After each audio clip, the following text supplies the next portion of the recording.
Okay folks, good morning. A very quick video first just to explain what is known as Joule's law.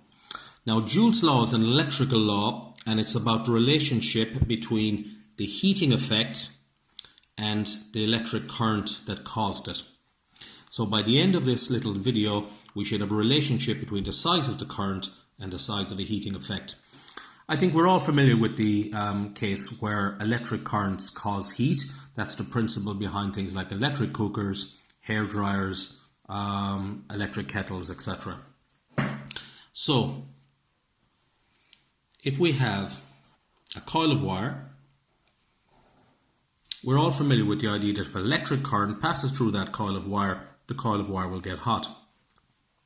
To put in a few numbers, let's first imagine that the size of the electric current going through the coil of wire is 1 amp. 1 amp of current goes through that coil of wire and the coil of wire starts giving out heat. So if it gives out heat, we're assuming it gives out a certain amount of heat. Let's assume it gives out 3 joules of heat every second.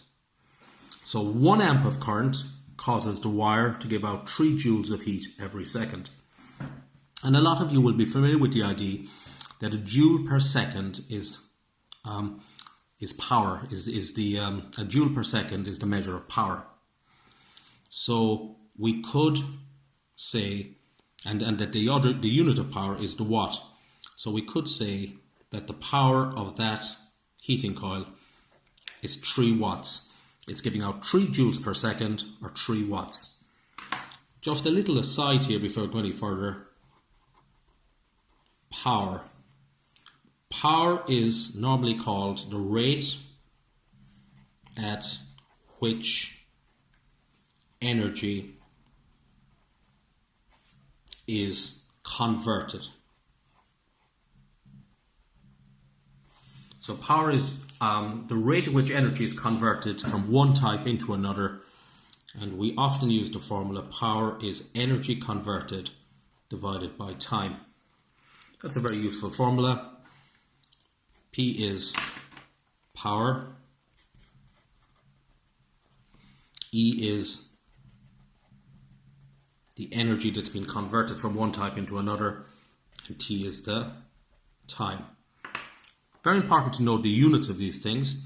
Energy, of course, is measured in the units called joules. Time is measured in seconds. And power is measured in joules, seconds minus 1, joules per second, which of course is equal to a watt. That actually, of course, will do with the definition of a watt. A watt is 1 joule per second.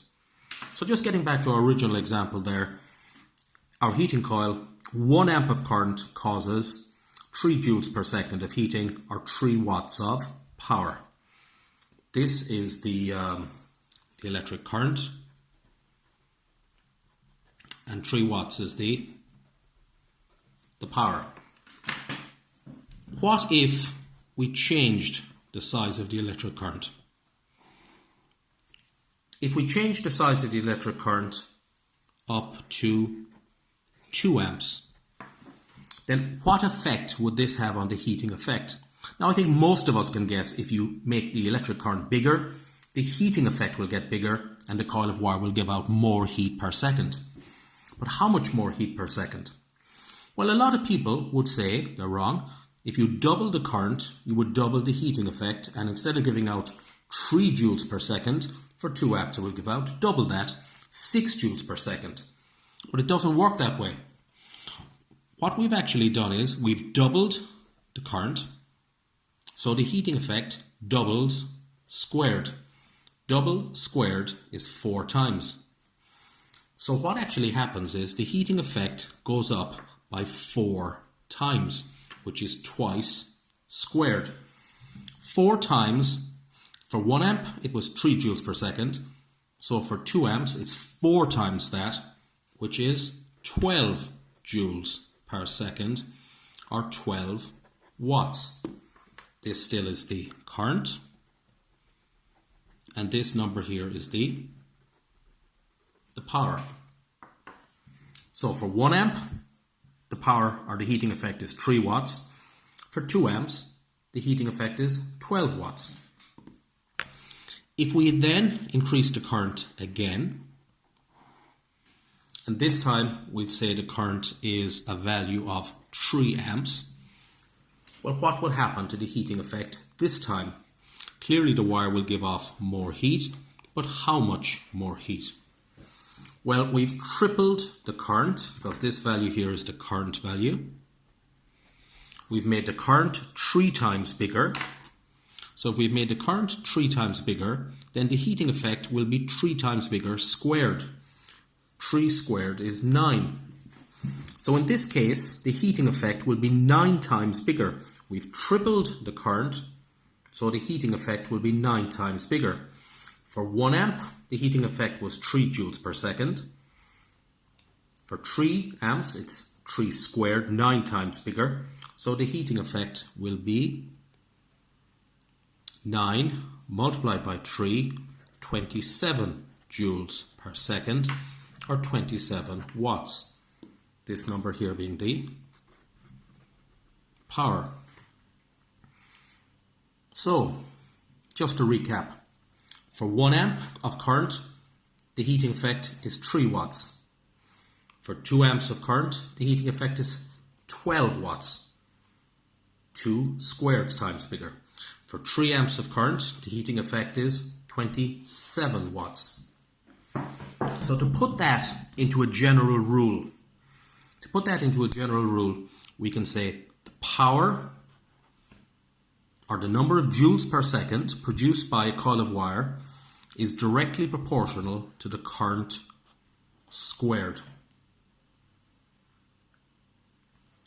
That if you double the current, the heating effect goes up by double, which is 2 squared. Double squared is 4 times. If you triple the current, 1 amp to 3 amp, the heating effect goes up by 3 times squared, up to 27. So this rule here, that the power of a coil of wire is proportional to the current squared, that is known as Joule's law. And if you're ever asked to write down Joule's law or state Joule's law, you would say power proportional to current squared, and that is the power. Or you could call it the number of joules per second is proportional to the current squared. That's known as Joule's law. Obviously, as with all things, when there's a proportionality there, a constant can be put in to make them equal. And that constant turns out to be our old friend, resistance. So Joule's law can also be written power equals resistance times current squared, where P is still the power, I is still the current, and R is the